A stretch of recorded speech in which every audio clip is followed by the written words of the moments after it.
அனைவருக்கும் வணக்கம். எல்லோரும் 2 நிமிஷம் பேசியிருக்காங்கன்னும் போது நானும் 2 நிமிஷம் பேசணுமான்னு தெரில. இல்லை ஃபில் பண்ண இந்த டைமிங்க்கு நீ டைம் எடுத்துக்க, எல்லாருக்கும் கொஞ்சம் டைம் பேசுனாலும் நீ நிறைய பேசணும்னு சொல்லியிருக்கலாம். எதுவுமே சொல்லலை. கணி சார் அவர்களுக்கும் இயக்குனர் இப்போ 2 பேராக ஒருத்தரான்னு எல்லாருக்கும் டவுட்டு. சிலர் வராங்க கார்த்திக் சார்ன்றாங்க, சிலர் ராம் சார்ன்றாங்க. எனக்கு இப்போ டவுட்டு யார் டேரக்டர். அப்போது நான் நடிக்கும் போது அவர் பேர் கார்த்திக், இப்போ அவர் பேர் ராம் அப்படின்னு பேர் மாற்றி வச்சுருக்காரு. ராம் சாருக்கு நன்றி, தயாரிப்பாளர் அருள் சாருக்கு நன்றி, மற்றும் இந்த திரைப்படத்தில் நடித்த அனைவருக்கும் மனமார்ந்த நன்றியும் இங்கே வந்திருக்க உங்களுக்கு நன்றி. இதில் மிக முக்கியமானது என்னென்னா, எனக்கு அடிபடிச்சு ஷூட்டிங்கில் பேண்டேஜ் போட்டாங்க, ஜூஸ் கொடுத்தாங்கன்னு சொன்னால் நம்ம கேட்குற நமக்கு சந்தோஷமாக இருக்கும். ஏன்னா இந்த படம் கூப்பிட்ருக்கிற நீங்கள் எல்லாமே பார்த்து இதுக்காக நீங்கள் பாராட்டுறதுக்காகவும் இல்லை அது பார்த்து சொல்கிறதுக்காக வந்திருக்கீங்க. பட் வெளியே இருக்கிற ஆடியன்ஸுக்கு இந்த ஷூட்டிங் ஸ்பாட்டில் நடந்ததை பற்றி பெருசாக அவங்களுக்கு தேவையில்லை. இந்த படம் ஏன் பார்க்கணும், இந்த படத்தில் என்ன இருக்குது, அதுதான் அவங்களுக்கு வேண்டியது. அப்படி பார்க்க போனீங்கன்னா லேடிஸ் அது தயவுசெய்து தப்பாக நினச்சிக்காதீங்க. ஒரு பொம்பளை மனசு தான் ஒரு பொம்பளைக்கு தெரியும்னு சொல்லி ரொம்ப டைலாக் பேசியிருப்பீங்க. இந்த படம் ஒரு ஆம்பளை மனசு தான் இன்னொரு ஆம்பளைக்கு தெரியும்னு எடுத்திருக்கார் படத்தை. இந்த லேடிஸ் உண்மையிலேயே ஒரு தாய் பிரசவ வலி என்பது அவர்களால் மட்டும்தான் உணர முடியும், வேறு யாராலையும் உணர முடியாது. அது மரண வலி. அந்த மாதிரி வலி இது வரைக்கும் உலகத்திலேயே அந்த மாதிரி ஒரு வலி அனுபவிக்க முடியாது அப்படின்னு சொல்லுவாங்க இல்லையா. அது இந்த படத்தில் அதையே கொஞ்சம் மாற்றி காமிச்சிருக்காங்க. அது மாற்று கருத்தெல்லாம் இல்லை. அந்த வலி யாராலையும் தாங்க முடியாத வலி. அது மறு ஜென்மம் எடுப்பதற்கு சமம். ஒரு ஆண் தன்னுடைய குழந்தை அப்பா கிட்ட கேட்குது ஒரு பொருளை, வாங்கி தர முடியாமல் சாகிறான் இல்லையா. அந்த வலி அதைவிட மிகப்பெரிய வழியாக ஒவ்வொரு அப்பாவும் ஒவ்வொரு நாளும் பல முறை செத்துக்கிட்டு இருக்காங்கன்றதான் உண்மை. அந்த மகனுக்கு மட்டும் இல்லை, இப்போது அந்த படத்து மூலிமா பார்க்கும்போது தான் தெரியுது. அந்த வலி குழந்தை கேட்கும்போது வாங்கி தர முடியலன்னு மட்டும் இல்லை, மனைவி கேட்டு கூட வாங்கி தர முடியலன்ற ஒரு மிகப்பெரிய வலி ஒவ்வொரு ஆணுக்கும் இருக்கிறதுன்றது இந்த படத்தில் ரொம்ப தெளிவாக சொல்லியிருப்பாங்க. பெண்கள் எப்பயுமே ஒரு விஷயத்தில் கணவனை விட்டு தர மாட்டாங்க. வீட்டில் திட்டுவாங்க, அது எல்லாம் நடக்கும். ஆனால் வெளியே விட்டு கொடுக்காம ஒரு மனைவி எல்லா இடத்துலையும் கௌரவமாக பார்த்துப்பாங்க. குழந்தைகிட்ட கூட அப்பாவை பற்றி தப்பாக பேசினா கோபம் வரும்.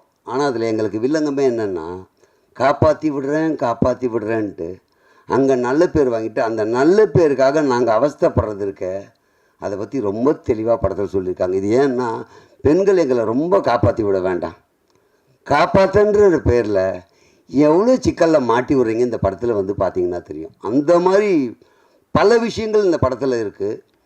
இன்னொன்று, ஆண்கள் அழுவாதீங்க, ஆண்கள் அழக்கூடாது அப்படின்வாங்க. ஆண்கள் அழவே கூடாது, வீரமானவங்க அப்படின்னு சொல்லியிருப்பாங்க. அப்படி சொல்லி நம்ம எந்த அழுகையும் வெளியே காட்டாமல் ஒரு நாள் ரொம்ப மனசு ஒடிஞ்சு எல்லா இடத்துலையும் அதோடைய வெளிப்பாடு வேறு மாதிரி இருக்கும். அந்த சீனை ரொம்ப தத்ரூபமாக கண்ணிலேருந்து தண்ணியும் வராது, கண் கலங்கி கணேசர் நிறைய சீனில் நான் பார்த்த வரைக்கும் இது ஒவ்வொரு தகப்பனும் ஒவ்வொரு ஆணினுடைய வழியாக தான் அதை பார்த்தனே தவிர அவ்வளோ அருமையாக பண்ணியிருந்தார் அந்த சீனை. அதே மாதிரி இதில் நடித்தவங்க யாருமே நடிக்கலை, இயல்பாக வாழ்ந்துருக்காங்க. அவங்கள புகழ்ந்து பேசுகிற அளவுக்கு நான் நடிகன் கிடையாது. அதே நேரத்தில் இந்த படம் பார்க்கும்போது எனக்கு தோணுதுன்னா, எல்லாமே வாழ்ந்துருக்காங்க. இந்த படம் பார்க்க வரவங்க கனெக்ட் ஆகிடுவாங்க ஒவ்வொருத்தருமே.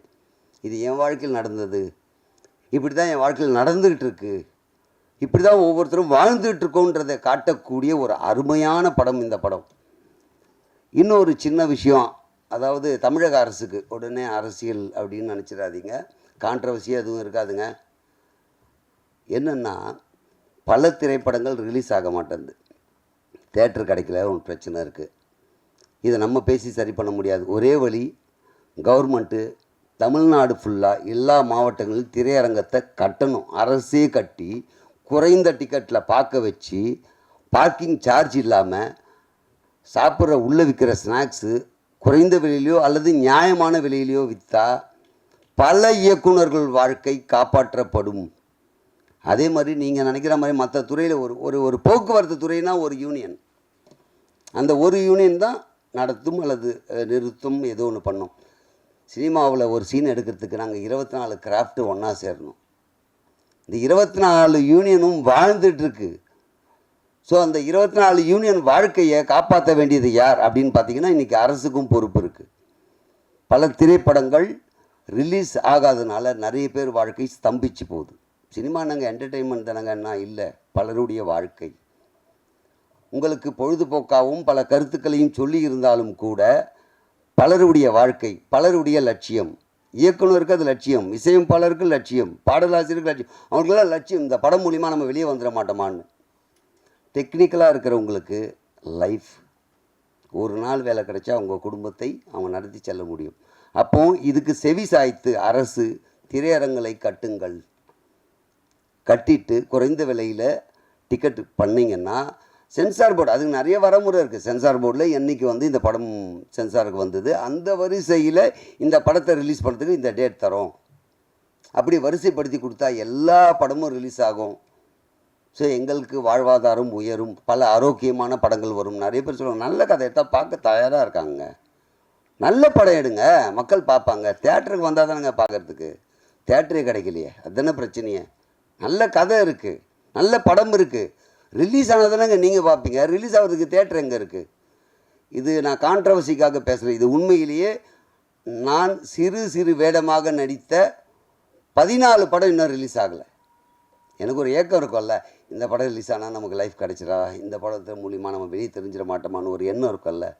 அந்த மாதிரி பார்த்திங்கன்னா ஒரு ஒரு சாதாரண விஷயம், ஒரு 14 படம்னா அப்போ எவ்வளோ படம் நின்று இருக்கோம் பாருங்கள். ஆனால் இந்த படம் எனக்கு ஒரு லைஃப். மேடை ஏறி மைக்கு முன்னாடி வந்துட்டாவே போய் சொல்லுவாங்களே, அதே மாதிரி சொல்கிறேன்னு நினைக்காதீங்க. படமே இன்னும் ரிலீஸ் ஆகலை, எப்படா லைஃப்னா. இந்த படத்தில் எனக்கு நம்ம ராம் சார் வாய்ப்பு கொடுத்தாரு. இந்த வாய்ப்பு மூலயமா கணேஷ் சார் அவருடைய படத்தில் எனக்கு மிகப்பெரிய ஒரு ரோல் கொடுத்துருக்காரு. ஸோ அதனால் இந்த படம் எனக்கு ஒரு லைஃப்பை கொடுத்துருக்குன்றது தான் நிதர்சன உண்மை.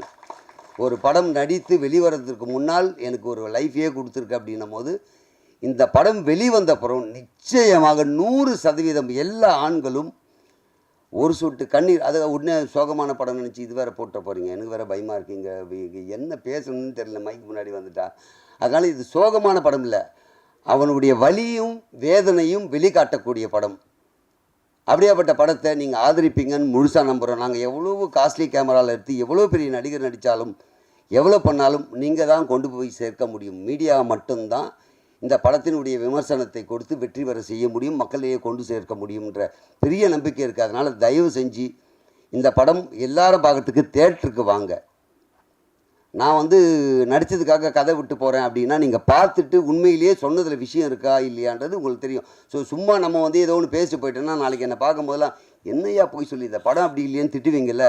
அப்போ நான் படம் நல்லா இருக்குன்னு கேரண்டியாக சொல்கிறேன்னா நீங்கள் வந்து பார்த்தீங்கன்னா 100% இந்த படத்துக்கு நீங்கள் கேரண்டியாக வரலாம், ஃபேமிலியோடு வரலாம். பெண்களை நான் இப்போ சொன்னதுக்காக பெண்களுக்கான படமாக இல்லையான்னா, ஒரு பெண் எதற்காக ஆணை வற்புறுத்துகிறாங்க, அவனுடைய தன்மானத்தை எப்படியெல்லாம் காப்பாற்றணும்னு நினைக்கிறாங்க, எவ்வளோ வலி இருக்குது, வேதனை இருக்குது, இந்த சமூகத்தில் புருஷனை எவ்வளோ உயர்த்தி காட்டணுன்றதுக்காக பண்ணுறாங்கன்ற விஷயத்தையும் சொல்லியிருக்காங்க. அதுக்காக இது ஆணாதிக்க திரைப்படம் அல்லது ஆணை உயர்த்துகின்ற படம்லாம் கிடையாது, ஒரு குடும்ப சூழ்நிலையில் இருக்கின்ற விஷயம். இந்த படத்தில் வந்து நிறைய கதைகளை பற்றி அவர் சொல்லுவார். ஏன்னா ஃபாரின் போய் ஒருத்தர் என்ன கஷ்டப்படுறாங்க, அதான் சொல்கிறேன். ஒரு படத்தில் ஆணை பற்றியும் பெண்ணை பற்றியும் ஒரு குழந்தைக்கு தேவையானதை பற்றியும் அந்நிய நாட்டில் போயிட்டு கஷ்டப்பட்டு வர்றது எல்லாமே இந்த படத்தில் காமிச்சிருப்பாங்க. அதனால் இந்த படம் திரையரங்கத்திற்கு வந்தால் மிகப்பெரிய மாற்றம் கிடைக்கும்.